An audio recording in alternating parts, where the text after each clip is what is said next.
And tell you a little about StoryCorps and how awesome they are. Please give it up for Gara LaMarche.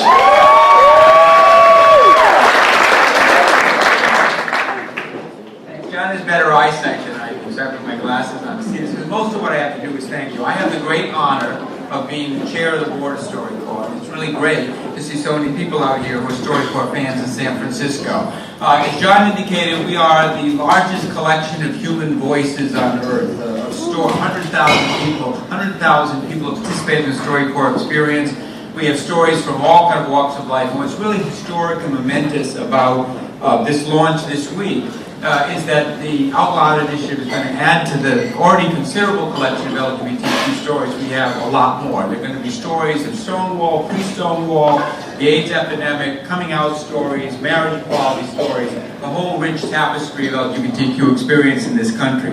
One of the small pieces of that will be an interview that I did a year or so ago with my own brother, David LaMarche, who is the conductor of the American Ballet Theater in New York, who used to live in San Francisco. I asked David, I never had actually asked him like when he first realized that he was gay.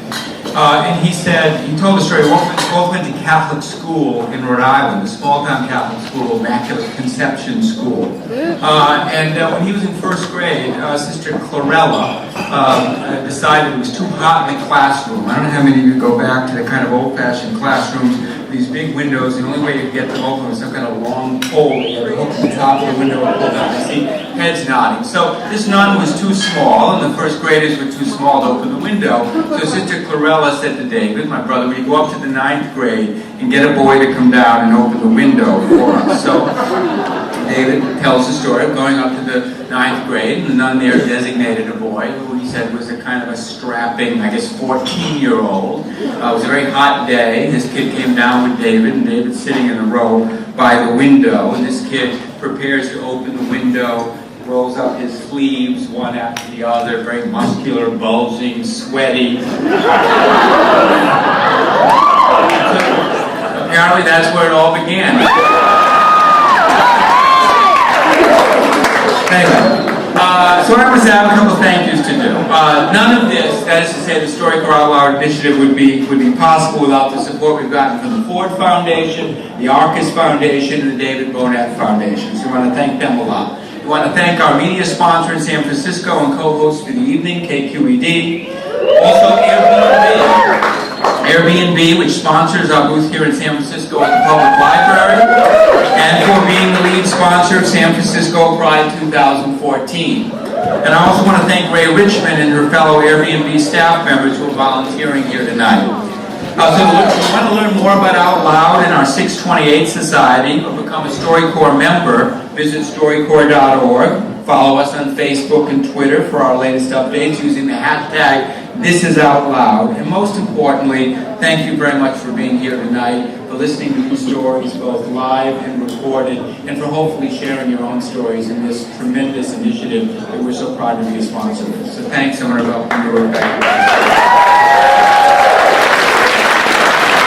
Thank you so much, Gara LaMarche. Give it up one more time for the gentleman. San Francisco welcome. And I also just want to take a moment to say to all of you something that I feel a lot of my ancestors never really got to say, which is Happy Pride.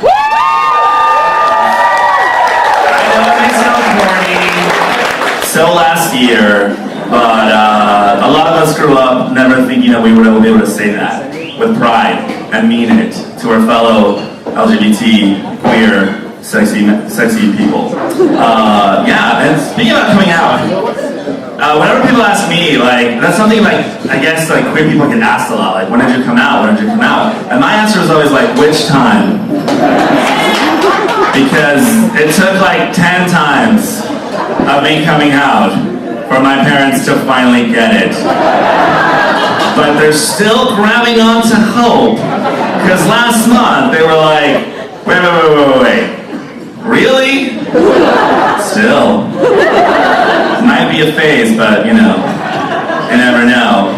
So there's always these little stories you come up with, and I'm going to share some of those with you guys later. But now it's time to bring up a really important man Just like me, people call me the queer open mic guy all the time, and I get a little mad. I'm like, no! I'm also a storyteller and a writer and an actor, and I'll even do burlesque if they pay me.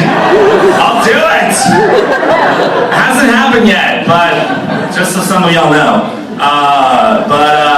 And this man walks, eats, lives, and breathes what he does, and it's really, really inspiring. So I am super happy to share the stage with him. Please, I want you guys to give a very big, loud, show him how crazy we are, San Francisco welcome to Dave Isay.